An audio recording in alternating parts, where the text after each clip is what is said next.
بسم الله الرحمن الرحیم.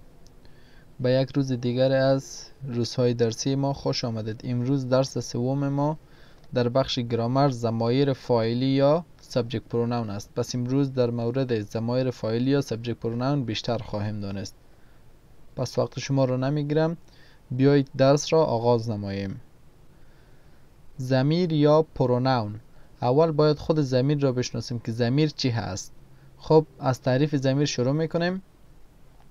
ضمیر کلمه ای است که جانشین اسم شده و از تکرار اسم جلوگیری میکند، یا به عبارت انگلیسی pronoun are words that are used instead of a noun and prevent its repetition. خب در تعریف ضمیر دو چیز را ما ملاحظه میکنیم. یکی ای است که جانشین اسم میشه و دیگری است که از تکرار که جانشین شده جلوگیری میکنه. پس دو گپ شد، جانشین اسم میشه و از تکرار اسم جلوگیری میکند. خب مثال را ببینید، در مثال توجه کنید، بیشتر یا بهتر خواهد دانست. احمد پسر لایق است، او در مکتب قاضی درس میخواند. پس در این جمله ما او، کلمه او، ضمیر احمد استفاده شده است. پس کلمه او دو کار را در اینجا انجام داده. یکی این که جانشین احمد در جمله دومی شده و دیگری که از تکرار احمد دوباره جلوگیری کرده. این قسم هم میشد که میگفتیم احمد پسر لایق است، احمد در مکتب قاضی درس میخواند. ولی ضمیر برای ما ساده سازی کرده، گفته که شما کلمه او را استفاده کنید، پس از تکرار اسم جلوگیری میشود. و انگلیسیش احمد is intelligent. He studies in Ghazi High School. احمد پسر لایق است، باز هم او در مکتب قاضی درس میخواند. پس در جمله انگلیسی he ضمیر است، هم جانشین احمد قرار گرفته و هم از تکرار احمد در جمله دوم جلوگیری کرده است. خب امیدوارم ضمیر را فهمیده باشد. میریم بالای ضمایر فاعلی یا سابجکت پروناون.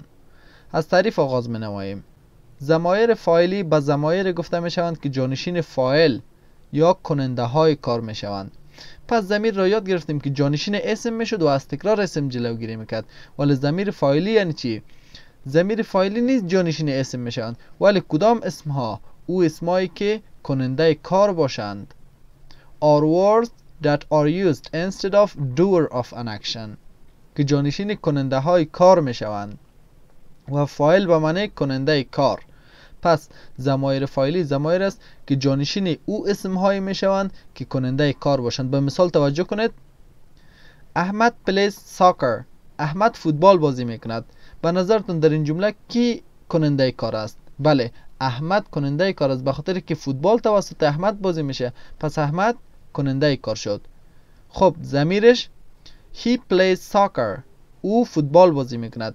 در این جمله ضمیر احمد هی استفاده شده، یعنی دیدیم که احمد کننده کار بود، پس هی توانست جانشین احمد شود، چون که احمد کننده کار بود. و ما هم گفته بودیم که ضمایر فاعلی ضمایر است که جانشین کننده های کار میشوند و هی یکی از جمله ضمایر فاعلی است که جانشین احمد شد. مثال بعدی، شگوفه writes homework.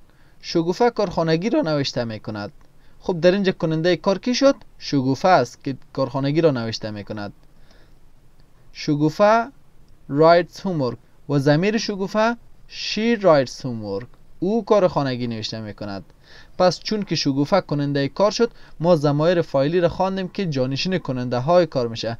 پس she یکی از ضمایر فاعلی است که جانشین شگوفه قرار گرفت و شگوفه هم کننده کار بود، به او خاطر she جانشین او قرار گرفت. نوت، فاعل کننده کار را گفته می شود. فاعل را قبلا هم گفتم کسی که کار را انجام میده او فاعل هست. پس در این دو مثال احمد و شگوفه فاعل بودن، یعنی کننده های کار بودن. پس ضمیر فاعلی هی و شی جانشین هر دوی ای دو اسم قرار گرفت، چون که ضمیر فاعلی جانشین کننده های کار می شدن. خب ما در زبان انگلیسی 7 ضمیر فاعلی داریم. I من، he او مرد، she او زن، it او حیوان یا بیجان، you شما یا تو، we ما، they آنها. این 7 ضمیر از جمله ضمایر است که جانشین کننده های کار قرار می گیرند. خب مثال های زیاده در ادامه خواهیم داشت. He does the chores. او کارهای خانه را انجام می دهد. خب به طور مثال اگر اینجا می بود احمد does the chores، احمد کارهای خانه را انجام می دهد، پس احمد کننده کار بود، پس جانشین کننده کار he می شود، چون که he برای اسم مفرد و مرد باشه استفاده می شود. he به جای احمد استفاده می شود. He does the chores. او کارهای خانه را انجام می دهد. مثال بعدی، او ظرف ها را می شورد. She washes the dishes. she ضمیری است که به جای کننده کار استفاده می شود و البته کننده کار یک دختر خانم و یا هم یک زن باشد. She washes the dishes. او زن ظرف ها را می شوید.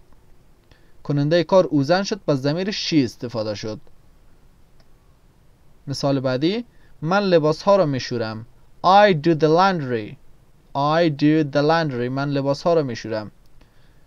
من می شورم، کار را من انجام میدم، پس ضمیر خود را I استفاده کردم. او سر و صدا می کند. It barks. It barks. او سر و صدا می کند. It ضمیر او حیوان قرار گرفت. حتما کدام حیوان بوده که سر و صدا میکرده، پس کار را که یک حیوان انجام میده ای هم ضمیرش استفاده شده که it barks. او سر و صدا میکند. آنها آب می نوشند. They drink water. They drink water. آنها آب می نوشند. کننده کار آنها است، پس مستقیم به جایشان ضمیر استفاده کرد they. مثلا می توانست بگوید احمد and Ali drink water. احمد و علی آب می نوشند، پس احمد و علی کننده کار است، پس مستقیم در جایشان ضمیرشان استفاده شد. They drink water. آنها آب می نوشند. Not. هرگاه در مورد چیز معلومات می دادید، پس در آن صورت نیز از ضمایر فاعلی استفاده کنید. یک دفعه به مثال ها توجه کنید. علی is a student. علی یک شاگرد است. در این جمله شاید شما بگید که در اینجا خود کسی نیست که کننده کار باشد، فقط گفته که علی یک شاگرد است، ولی در جمله دومی گفته he is a student. او یک شاگرد است. پس چرا در اینجا ضمیر فاعلی استفاده شد؟ ما گفته بودیم که ضمیر فاعلی جانشین کننده های کار میشد. نه خیر، وقتی میخواستید در مورد کسی معلومات یا چیز معلومات بدهید، پس در آن صورت میتوانید نیز از ضمیر فاعلی استفاده کنید. مثلا به این مثال خوب واضح دیده میشود که هی جانشین علی شده و علی هم کننده کار نیست، بلکه در مورد علی یک معلومات اضافه داده شده که یک شاگرد است. پس هرگاه در مورد چیزی معلومات اضافه می دادید، پس در آن صورت نیز از هی یا ضمایر فاعلی استفاده کرده می توانید. شکل جمع. اشکال جمع نیز دارند ضمایر فاعلی. مثلا شکل جمع آی همیشه وی است. آی من معنا میده و وی ما معنا میدهد. طور مثال علی and I are friends. علی و ما دوستان هستیم. پس در این جمله در یک قسمتش I استفاده شده است. ما متوجه علی دیگر نمیشویم. علی و ما شد. خود جمع ما چی میشود؟ We are friends. ما دوست هستیم. در جملاتی که I استفاده شده بود، مشکل ندارد که هر ضمیر دیگه با او استفاده شده باشد یا نشده باشد، پس جمعش we میشود. We are friends. ما دوست هستیم. علی و من دوستان هستیم. ما دوستان هستیم. آنها و من در صنف هستیم. They and I are in the class. جمع ما we are in the class. ما در صنف هستیم. چون من خودم را با آنها ذکر کردم، پس جمع ما و اونها ما میشویم. شکل جمع you دوباره you هست. You تو، you شما. طور مثال You are a student. تو یک شاگرد هستی. ولی شکل جمع you پس you می شود. You are students. شما شاگردان هستید. پس شکل جمع you همیشه you هست. you هم برای اسم مفرد و هم برای اسم جمع استفاده می شود. شکل جمع he, she, it در هر صورت they است. طور مثال He and she are my friends. او مرد و او زن دوستان من هستند. پس گفته میتونم شکل جمعشان They are my friends. آنها دوستان من هستند.